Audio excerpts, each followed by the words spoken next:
Hello साथियों, नमस्कार। मैं हूं प्रमोद, आपका दोस्त, और आप देख रहे हैं आपका अपना यूट्यूब चैनल माँ भारती हिंदी मंच। साथियों, आज टेट और रीट पीवाईक्यू सीरीज सॉल्यूशन का ये हिंदी पार्ट का आज 6वां भाग आज सॉल्व करेंगे। उम्मीद करता हूं कि ये जो सीरीज है आपकी तैयारी में बहुत उपयोगी सिद्ध हो रही होगी, और यदि कुछ सुधार की गुंजाइश यदि आपको लगे तो कमेंट बॉक्स में बताया करो। तो आइए स्टार्ट करते हैं आज का ये सेशन, कक्षा। सबसे पहला प्रश्न हमारे सामने है, सदपथ शब्द का उपयुक्त समास विग्रह होगा। समास विग्रह पूछ रखा है सदपथ का। पहला ऑप्शन है सच्चा मार्ग, सच्चाई वाला मार्ग, सच्चाई के मार्ग पर चलने वाला, अच्छा है जो पथ। तो इसमें सच्चा मार्ग, ये तो इसका इसने जो है अर्थ बता दिया। सच्चाई वाला मार्ग ये भी अर्थ के समान ही है, सच्चाई के मार्ग पर चलने वाला, ये किसी और दूसरे के लिए बता दिया इसने। इसका जो ऑप्शन है सही, अच्छा है जो पथ, ये हो जाएगा इसका उपयुक्त विग्रह, और ये हो जाएगा कर्मधारय समास। अच्छा है जो पथ, जो कर्मधारय समास में विशेष्य विशेषण और उपमेय उपमा का बोध होता है। नेक्स्ट क्वेश्चन हमारे सामने, चोर धीरे से खिसक गया, इसमें क्रिया विशेषण क्या है। चोर धीरे से खिसक गया, इसमें क्रिया विशेषण पूछा है, तो खिसक गया ये तो इसमें क्रिया हो गई। धीरे से, ये है इसका ऑप्शन सही। धीरे से क्रिया विशेषण क्या होता है कि जिस प्रकार विशेषण संज्ञा सर्वनाम की विशेषता बताता है, विशेष्य की विशेषता बताता है, उसी प्रकार जो क्रिया विशेषण है वो क्रिया की विशेषता बताता है। तो ये खिसक गया, इस क्रिया की विशेषता बताइए यहाँ पे कि धीरे से जो चोर है वो किस प्रकार से खिसक गया है, धीरे से, तेजी से या सामान्य रूप से। यहाँ चोर की विशेषता न बताकर यहाँ खिसक गया जो क्रिया है उसकी विशेषता बताई गई है। धीरे से खिसक गया, चोर यहाँ पे करता है, धीरे से खिसक गया ये नहीं होगा क्योंकि यहाँ क्रिया के विशेषण के साथ जो है क्रिया आ गई, तो ये इसका ऑप्शन नंबर 2 हो जाएगा। अपेक्षा का विलोम बताइए। अपेक्षा शब्द का इसने विपरीतार्थक पूछा है, विलोम पूछा है। तो अपेक्षा का मतलब होता है, वैसे इसके दो अर्थ हो सकते हैं। एक तो अपेक्षा तुलनात्मक बोध के रूप में आता है, जैसे मोहन की अपेक्षा राम अधिक चतुर है, और एक अपेक्षा का मतलब आशा के रूप में भी आ सकता है। तो इसका विलोम बताइए। निंदा होती है बुराई, अनुपेक्षा ये नहीं होगा, उपेक्षा ये हो जाएगा इसका। उपेक्षा करना किसी की जो है वैसे एक एज ए निंदा के बारे में ही ये प्रयुक्त होता है, उपेक्षा करना। उसके बाद तिरस्कार, तिरस्कार तो जो है ये भी निंदा ही करना होता है। उसके बाद हम छात्र हैं, इसमें हम पुरुषवाचक सर्वनाम है, यह है। हम छात्र हैं, इसमें हम पुरुषवाचक सर्वनाम कौन सा है, तो हम का पूछा इसने, तो हम, मैं और हम का बोध कौन से में होता है, उत्तम पुरुष में होता है। और प्रथम पुरुष में किसका होगा, प्रथम पुरुष में यह, वह, उसका, इसको अन्य पुरुष ही बोलते हैं प्रथम पुरुष को ही। मध्यम पुरुष में किसका होगा, मध्यम पुरुष में होगा तुम और तुम का बोध, तो इसका ऑप्शन नंबर फर्स्ट हो जाएगा। नेक्स्ट क्वेश्चन है, निम्नलिखित वाक्य में निम्नलिखित में से किस वाक्य में अकर्मक क्रिया है। अकर्मक क्रिया पूछी इसने, तो गेहूं पिस रहा है, गेहूं पिस रहा है, तो यहाँ गेहूं कर्ता हो गया, पिस रहा है ये होगी क्रिया, और इससे पहले कोई भी कर्म नहीं है। मैंने बताया भी था आपको कि जिसके साथ कोई कर्म ना हो, जिस क्रिया के साथ, वो होती है अकर्मक क्रिया। इसमें सेकंड ऑप्शन में क्या है, तो इसका पहला ही हो जाएगा। ये अगले ऑप्शन देखते हैं, मैं बालक को जगवाता हूँ। तो यहाँ बालक को ये कर्म हो गया, और जगवाता हूँ ये क्रिया है और प्रेरणार्थक क्रिया है। जगवाता हूँ, कर्ता किसी और से काम करवा रहा है, प्रेरणार्थक क्रिया। मदन गोपाल को हंसा रहा है, यहाँ ये गोपाल को कर्म हो जाएगा। इसमें राम पत्र लिखता है, इसमें कर्म हो जाएगा पत्र। तो इन तीनों में ये तीनों जो है सकर्मक क्रियाएं हैं। बाकी इसमें गेहूं पिस रहा है, ये अकर्मक क्रिया है। नेक्स्ट गद्यांश के प्रश्न आ गए, ये देखिए। अब आगे ये करेंगे, ज़्यादा लंबा हो जाएगा वीडियो। हम सिर्फ व्याकरण के ही प्रश्न करेंगे साथियों, टाइम कम है। नेक्स्ट है प्रसाद और प्रासाद शब्द युगम का सही अर्थ क्या होगा। प्रसाद, तो देखते हैं ऑप्शन क्या है। महल, अनुग्रह। महल नहीं होता, अनुग्रह नहीं होता प्रासाद का। ईश्वर को अर्पित भोग, प्रसाद ये हो सकती है, और प्रासाद प्रसन्नता ये नहीं होती। कृपा और महल, प्रसाद कृपा होती है, ये हो जाएगा इसका ऑप्शन थर्ड। कृपा और प्रासाद का मतलब होता है महल, और विशेष रूप से जो बहुत बड़ा राजा महाराजाओं के महल के लिए जो है ये प्रयुक्त होता है प्रासाद शब्द। तो वैसे तो जो है ईश्वर को अर्पित भोग ये भी प्रसाद में ही जो है ना आता है। कृपा की जगह यदि ये होता तो भी चल जाता ये, लेकिन वैसे सही अर्थ होगा इसका कृपा। निर्मलता और विशालता ये नहीं होते, ये तो बिल्कुल भी नहीं होते, तो इसका ऑप्शन नंबर थर्ड हो जाएगा। नेक्स्ट है टूट चाप नहीं जुड़े रिसाने का अर्थ है। टूट चाप, चाप होता है धनुष, नहीं जुड़े नहीं जुड़ता, रिसाने गुस्सा करने पर, तो इसका मतलब अर्थ पूछा इसने। टूटा धनुष क्रोध करने से नहीं जुड़ता। चिंता छोड़ो सुख से जियो, ये तो बिल्कुल भी नहीं है, ये पहला देखते हैं। नुकसान के लिए परेशान नहीं होना चाहिए, नुकसान हो जाने पर क्रोध करना व्यर्थ है। इसका इसने जो है का अर्थ है, इसने ये वैसे जो है ना उलझाने के लिए पूछ रखा है, और ये है एक लोकोक्ति के माध्यम से, लोकोक्ति के माध्यम से पूछा गया है। तो इसका अर्थ तो ये हो जाएगा कि टूटा धनुष क्रोध करने से नहीं जुड़ता, लेकिन इसका आंसर जो है ये हो जाएगा नुकसान हो जाने पर क्रोध करना व्यर्थ है। नेक्स्ट क्वेश्चन देखिए, निम्नलिखित शब्दों में से कौन सा शब्द शब्दकोश में सबसे पहले आएगा। शब्दकोश में ये एक वीडियो में मैंने बताया था पहले कि जो है सबसे पहले अनुस्वार से स्टार्टिंग होती है, उसके बाद फिर क से होती है, उसके बाद फिर क के बाद जो है जितने भी उसके 12 खड़ियाँ आती हैं, मात्राएं आती हैं, उनसे जैसे आ की मात्रा, फिर ई की मात्रा, फिर बड़ी ई की मात्रा, और फिर उस वर्ण के समाप्त होने पर सभी मात्राएं, उसके बाद फिर उससे निर्मित जो संयुक्त व्यंजन होता है, जैसे कैसे निर्मित संयुक्त व्यंजन, कैसे निर्मित संयुक्त व्यंजन बन जाएगा क्ष, तो ये आ जाएगा। इसी प्रकार से क्रम चलता है, फिर ख से शुरू हो जाएंगे, फिर ग से, और फिर आद्याक्षर आता है इस प्रकार से। तो यहाँ सबसे पहले आएगा कौन सा आएगा, तो इसमें देखो ग्रहण, ग्लानि, गुरु और ग्रहित। तो इसमें सबसे पहले गुरु आएगा। क्यों आएगा? क्योंकि ग, उसके बाद फिर ऊ की मात्रा, आ की नहीं है इसमें, ई की भी नहीं है कहीं भी, ग को फिर ऊ की है, तो ऊ की मात्रा वाला, और फिर उसके बाद ये औरों के नीचे जो है ये र है, ये सबसे बाद में आते हैं, और गलानी सबसे बाद, ये गलानी, ये जो आधा ग है ये तो सबसे बाद में आएगा, उससे पहले ये आ जाएंगे, तो इसमें गुरु आ जाएगा। अब सबसे पहले ये आ गया, उसके बाद गुरु के बाद क्या आएगा, उसके बाद आ जाएगा ग्रहण, क्योंकि है ये, हालांकि इसको मात्रा है, इससे पहले ये आ जाएगा, और फिर उसके बाद ग्रहित आ जाएगा, और फिर आएगा गलानी। तो इनका कई बार क्रम भी पूछ लेते हैं, ऑप्शन दे देते हैं 4 एक लाइन में, तो सबसे पहले गुरु आ जाएगा इसमें। क्षेपक, नेक्स्ट क्वेश्चन है, क्षेपक शब्द का सही अर्थ है।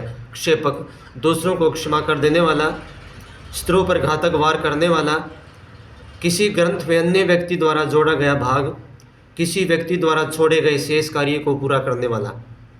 क्षेपक, तो इसमें ऑप्शन नंबर 3 हो जाएगा। किसी ग्रंथ में अन्य व्यक्ति द्वारा जोड़ा गया कोई भाग, ये है। जैसे कोई किसी ने कोई रचना रची, कोई ग्रंथ लिखा, कोई किताब लिखी, उसमें कोई एक छोटा सा पार्ट किसी व्यक्ति ने लिख दिया, तो उसको हम क्षेपक के नाम से जो है बोलेंगे। क्षेपक, किसी व्यक्ति द्वारा जोड़े गए शेष कार्य को पूरा करने वाला। ये तो वैसे इसने जो है ना इसकी समानता करने के लिए दे दिया। इसका सही ऑप्शन हो जाएगा 3। दूसरों को क्षमा कर देने वाला ये होता है क्षम्य, ये हो जाएगा इसमें, या क्षमावान कह सकते हैं, क्षमावान। शत्रु पर घातक वार करने वाला ये हो जाएगा आक्रांता, आक्रांता हो जाएगा, ये प्रहार करने वाला। नेक्स्ट है निम्नलिखित शब्दों में कौन सा शब्दकोश में सबसे बाद में आएगा। एक प्रश्न और पूछ दिया इसी प्रकार का, देखो अब ये सबसे बाद में पूछ दिया इसने, तो सबसे बाद में ह्रास, पहला ऑप्शन है हार्दिक, हृदय और ऋषिकेश। तो इसमें देखो ये पहला ऑप्शन ही सबसे पहले आएगा इसमें, क्योंकि ये देखो ह्रास, ये हार्दिक है, हृदय है, ऋषिकेश है, तो सबसे पहले इसमें आएगा, सबसे पहले हो जाएगा इसमें हृदय, और फिर हो जाएगा ऋषिकेश, फिर है को आ की मात्रा शुरू होगी, हार्दिक हो जाएगा, और सबसे बाद में आ जाएगा ह्रास। तो इस प्रकार से ये क्रम भी बता दिया साथियों, आपको ध्यान रखें इस बात का। अब है लेखक शब्द में कौन सा प्रत्यय लगा हुआ है। लेखक प्रत्यय पूछा इसने, जो आखिर में जुड़ता है, पीछे जुड़ता है, और उपसर्ग जुड़ते हैं पहले, पता ही होगा आपको इस बात का। तो इसमें देखो कै प्रत्यय, इक, आक और अक, तो इसमें कै प्रत्यय जुड़ेगा इसमें। अब ये प्रश्न, इस प्रश्न को टफ कैसे बना सकता है, इस प्रश्न को टफ कैसे बना सकता है, तो ऐसे बना सकता है, इसमें ये दे दे यहाँ पे प्रश्न कोई कि लेख, लेख हलंत लगा दे कि लेख शब्द में हम क्या जोड़ें, कौन सा प्रत्यय जोड़ें कि ये लेखक बन जाए। तो यहाँ साथियों यदि आपका कॉन्सेप्ट क्लियर नहीं है तो यहाँ तुम जो है गच्चा खाओगे, क्योंकि तुम सीधा कै करोगे, कै। हालांकि यहाँ इसमें यदि अक प्रत्यय जोड़ेंगे तो ही जो है लेखक बनेगा, क्योंकि ख को पूरा करने के लिए भी कोई स्वर चाहिए, और वो स्वर यहाँ पे है अक। और हलंत रहित है ख, तो फिर क आ जाएगा लेखक, तो इसमें लेखक में कै प्रत्यय है। निम्नलिखित में से मुहावरा नहीं है। आस्तीन का सांप मुहावरा है, ये भी। उल्लू बनाना ये मुहावरा है। कमर टूटना ये मुहावरा है। दूर के ढोल सुहावने ये लोकोक्ति है, ये लोकोक्ति है। लोकोक्ति और मुहावरे में से कोई खास अर्थ नहीं होता, लेकिन लोकोक्ति अपने आप में स्वतंत्र होती है, लोगों द्वारा कही हुई बातें। तो आस्तीन का सांप इसका मतलब हो जाएगा कपटी मित्र। उल्लू बनाना मूर्ख बनाना। कमर टूटना, कमर टूटना वैसे जो है इसके दो अर्थों में प्रयुक्त हो सकते हैं, दो अर्थ हो सकते हैं इसके। एक तो बिल्कुल हताश हो जाना, और एक बिल्कुल जो है थकना, बिल्कुल थक जाना। तो इसका ऑप्शन नंबर 4 हो जाएगा। हिंदी वर्णमाला में अयोगवा वर्ण कौन से हैं। अयोगवा वर्ण पूछे इसने, तो सॉरी, ए आ ई ऊ और अंग ए है। तो अयोगवा वर्ण हिंदी वर्णमाला में 2 हैं, अंग और ए है। कुछ लोग जो है चंद्र बिंदु को भी अयोगवा मान लेते हैं, ये नहीं होगा साथियों, चंद्र बिंदु वाला नहीं, सिर्फ अनुस्वार और विसर्ग। नेक्स्ट है निम्नलिखित में से वाक्य के शुद्ध रूप का चयन कीजिए। उसे अनुत्तीर्ण होने का संशय है। अनुत्तीर्ण का मतलब होता है असफल। उसे अनुत्तीर्ण होने का शक है, उसे अनुत्तीर्ण होने की आशा है, उसे अनुत्तीर्ण होने की आशंका है। तो ऑप्शन नंबर थर्ड तो बिल्कुल भी बाहर हो जाएगा, क्योंकि अनुत्तीर्ण के साथ आशा शब्द नहीं जुड़ता। ये तो आशा शब्द जो है किसी सकारात्मकता के साथ जुड़ता है, जैसे उसे पास होने की या उत्तीर्ण होने की आशा है, ये होता तो ये सही हो जाता। उसे अनुत्तीर्ण होने का शक है, शक तो यहाँ नहीं हो जाएगा। शक और संशय ये दोनों जो है किसी उलझन की स्थिति पैदा करने वाले उसमें होते हैं। हाँ, ये है उसे अनुत्तीर्ण होने की आशंका है। ये बता दूं आपको कि आशंका और आशा दोनों ही भविष्य को दर्शाते हैं, लेकिन आशंका का प्रयोग हम वहाँ करेंगे जहाँ किसी नकारात्मकता से युक्त कोई वाक्य हो। जैसे उदाहरण और बताऊँ आपको कि जैसे आज ओले गिरने की आशंका है, यहाँ इस शब्द में हम आशंका प्रयुक्त करेंगे। और एक वाक्य और बताऊं कि आज बारिश होने की आशा है या फिर संभावना है। आशा और संभावना सकारात्मकता के साथ, और अनुत्तीर्ण या फिर नकारात्मक होने की जो है यदि कोई बात हो तो वहाँ आशंका आ जाएगा। तो ये समझ गए होंगे साथियों शायद। महोदय में कौन सी संधि है? महोदय दीर्घ संधि, यण संधि, गुण संधि और वृद्धि संधि। तो महोदय में गुण संधि है। ये स्वर संधि के पार्ट हैं चारों। महोदय में मैंने बताया भी था कि ए आ के बाद यदि ए आ के बाद यदि ऊ हो तो क्या बन जाएगा? ओ बन जाएगा। तो यहाँ महा, इसका संधि विच्छेद बन जाएगा महा प्लस उदय, महोदय। तो गुण संधि का पार्ट हो जाएगा ये। उसके बाद है निम्नलिखित में से किस विकल्प के सही व्यक्तिवाचक संज्ञा के उदाहरण हैं? व्यक्तिवाचक संज्ञा पूछे इसने, पार्वती, ऐरावत, हिमालय। तो पार्वती ये भी जो है व्यक्तिवाचक संज्ञा में है। ऐरावत ये किसी जो है ना विशेष हाथी का नाम था जो इंद्र की सवारी के लिए जो है भगवान इंद्र की सवारी के लिए प्रयुक्त होता था। और हिमालय भी जो है एक पर्वत का नाम है, आपको बताइए। तो ये पहला ऑप्शन ही सही हो जाएगा। बाकी और देखते हैं आगे। पपीता, साधना, ऊंचाई। पपीता तो एक फल का नाम है। पपीता जो है ना जातिवाचक का बहुत गुरुवार है। साधना भाववाचक है, ऊंचाई भी भाववाचक है। गाय ये जातिवाचक है। विद्वत्ता ये भाववाचक, चालाकी ये भी भाववाचक में आ जाएगा। ममता भाववाचक है। बैल जातिवाचक, राधे श्याम व्यक्तिवाचक। तो इसने पूछे कि सभी शब्द, तो सभी तो इसी में पहले ऑप्शन में है। नेक्स्ट देखिए, इनमें से कौन सा शब्द जातिवाचक संज्ञा से बना हुआ भाववाचक है? जातिवाचक संज्ञा रही होगी पहले और उससे फिर कौन सा भाववाचक बना है? तो पहले जो है जातिवाचक बना लड़का, लड़का बना है। अपनापन ये नहीं बना। माधुर्य नहीं। लिखावट ये नहीं। तो लड़का, लड़का से बन गया भाववाचक संज्ञा लड़कपन। अपना, अपना जो है जातिवाचक संज्ञा नहीं है। माधुर्य, मधुर, मधुर शब्द से बना माधुर्य। मधुर शब्द जो है वो विशेषण है। लिखावट ये लिख से बना, लिखावट। तो ये नहीं बना इसमें जो है लड़कपन जो है बन गया भाववाचक संज्ञा जातिवाचक से। स्पर्श शब्द को विलोमार्थक बनाने के लिए किस उपसर्ग का प्रयोग करेंगे? स्पर्श, तो इसमें दे रखे ऑप्शन नी, अनु, ए और कु। तो इसमें नी नहीं आएगा। निस्पृश नहीं होता। यदि यहाँ होता निस्पृह होता तो यहाँ नी का प्रयोग करते, नहीं आएगा। अनुस्पृश्य नहीं आएगा। अनु का मतलब तो होता है अनुसरण करने होंगे। ए हो जाएगा अस्पृश्य, जो छूने होंगे ना हो।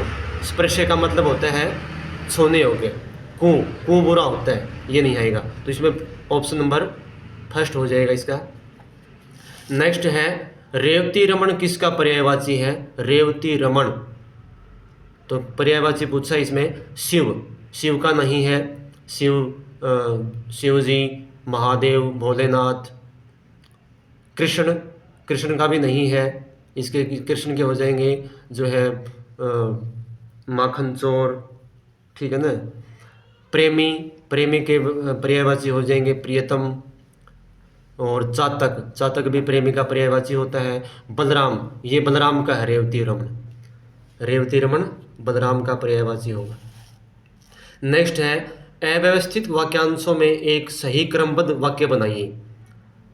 एक इसने जो है ना वाक्य बनाया है, पूछा है, और वो आगे पीछे उसका जो है उसके ऑप्शन दे रखे हैं। तो देखिए, न तो क्रांति धर्मी होता साहित्यकार, साहित्यकार न तो क्रांति धर्मी होता, सामाजिक विपदाओं को परख कर, और न निरा समाज सुधारक वह तो उनमें यथोचित संशोधन का।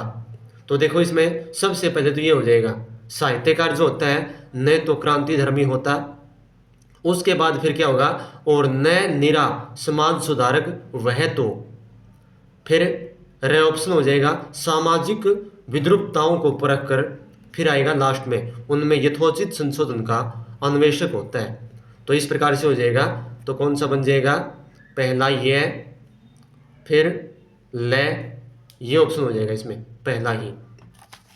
नेक्स्ट क्वेश्चन कौन सा है, अर्ध सरकारी पत्र के बारे में कौन सा कथन गलत है।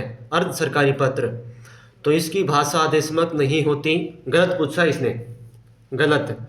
इसमें प्राप्त करने वाले को पदनाम से संबोधित किया जाता है, इसके ऊपर बाईं ओर प्रेषक का नाम और पद लिखा होता है। ये तो सभी में होता है लगभग, जो बाईं ओर जो है ना कोई भेजने वाला होता है उसका एड्रेस होता है और अपना पद नाम में लिख देता है वो, यदि कोई है तो। इनमें सबसे ऊपर कार्यालय, संस्था या विभाग का नाम और स्थान का उल्लेख होता है। तो देखिए इसमें ये सारी चीज़ें जो है होती हैं, लेकिन इसमें प्राप्त करने वाले को पदनाम से संबोधित किया जाता है। ये कोई ज़रूरी नहीं है कि ये, हम इसको जो है सीधा महोदय के नाम से भी संबोधन कर सकते हैं उसका। जैसे किसी पुलिस अधीक्षक को लिखना है कि सेवा में पुलिस अधीक्षक महोदय, ये तो सरकारी पत्र में आ जाता है इस प्रकार से। लेकिन इसमें कोई ज़रूरी नहीं है कि हम जो है ना उसके पद नाम से उसको मतलब संबोधित करें। तो इसका ऑप्शन नंबर सेकंड हो जाएगा। नेक्स्ट देखिए, इनमें से कौन सा शब्द पुल्लिंग है। पुल्लिंग पूछा है, नेत्र, आँख, छत और श्राप। अब यहाँ उलझन की स्थिति होगी भाई, और इसका सबसे अच्छा तरीका ये है कि आप जिस शब्द को का पूछ रखा है स्त्रीलिंग या पुल्लिंग, उसको वाक्य में ढाल के देख लो, उसका वाक्य बना के देख लो। इसका आंसर वैसे तो इसका क्या होगा, नेत्र हो जाएगा। अब नेत्र कैसे हुआ पुल्लिंग, यदि इसका वाक्य बनाए तो इसका वाक्य बनेगा कि उसके नेत्र बड़े हैं, उसके नेत्र बड़े हैं, उसकी नेत्र बड़ी है, ये कभी नहीं बनता। दूसरा है आँख, अब इसका वाक्य बनाएंगे तो उसकी आंखें बड़ी हैं, ये हो जाएगा। छत, छत से वाक्य बनाए, छत भी जो है स्त्रीलिंग है, श्राप भी स्त्रीलिंग है। श्राप से वाक्य बनाए तो श्राप हमारे स्वास्थ्य को खराब करती है। कभी ऐसा सुना है कि श्राप हमारे स्वास्थ्य को खराब करता है, बिल्कुल भी नहीं। छत, उस मकान की छत नीची है, ऐसा कभी नहीं होता कि उस मकान का छत नीचा है। तो सबसे अच्छा तरीका ये है कि उस वाक्य को बेस बनाकर उस शब्द को बेस बनाकर एक वाक्य में उसको डाल लें, अपने आप आ जाएगा। तो इसमें पहला ऑप्शन सही हो जाएगा, पुल्लिंग पूछा है, नेत्र पुल्लिंग है। राकेश का संधि विच्छेद है, राकेश का सही संधि विच्छेद पूछा है, राके प्लस है, बिल्कुल भी गलत नहीं, बिल्कुल भी सही नहीं है। राक प्लस ईस नहीं, राका प्लस ईस सही, गलत। राका ठीक है लेकिन इस यही नहीं आएगा। राका प्लस ईस ये सही हो जाएगा, राका प्लस ईस। राका होती है चांद की चांदनी, और सही बिल्कुल स्टिक बताएं तो पूर्णिमा की जो रात होती है, पूर्णिमा की जो रात्रि होती है उसको बोलते हैं राका। और ईस राकेश, जो कि राकेश चंद्रमा का पर्यायवाची है।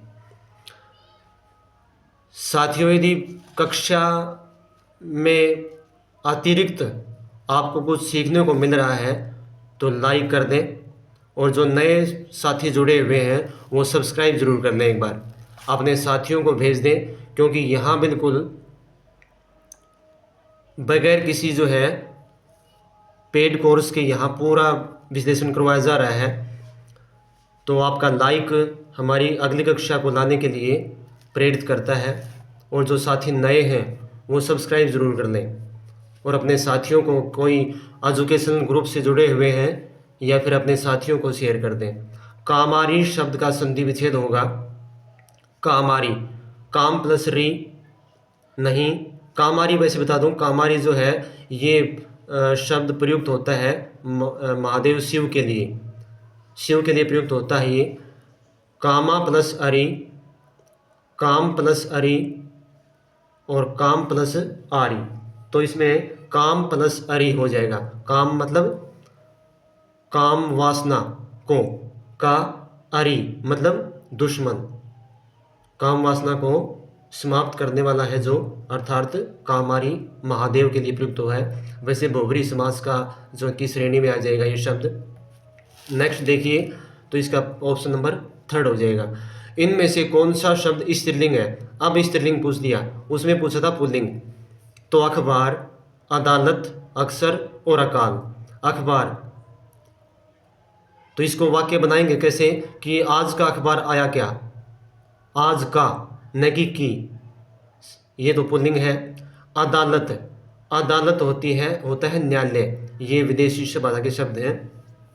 इसका वाक्य बनाएं जैसे आज अदालत नहीं खुलेगी, खुलेगी, तो ये स्त्रीलिंग है। अक्सर, अक्सर जो वर्ण होता है वो, इसका वाक्य बनाएं तो यह अक्सर जो है मुझे कठिन लगता है, लगता है। अकाल, अब की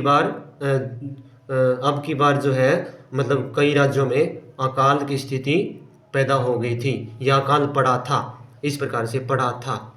तो ये, तो साथियों ये थी आज की कक्षा। उम्मीद करता हूँ कि ये सीरीज आपको जो है आपकी तैयारी में कुछ महत्वपूर्ण भूमिका निभा रही होगी। उम्मीद करता हूँ कि जब तक स्टेट का जो पेपर होगा वहाँ तक तो इस सीरीज़ को चलाएंगे ही, लेकिन आपका सहयोग बना रहा तो आगे भी इस प्रकार से जो है कॉम्पिटिशन एग्ज़ाम के प्रश्न लेके आते रहेंगे।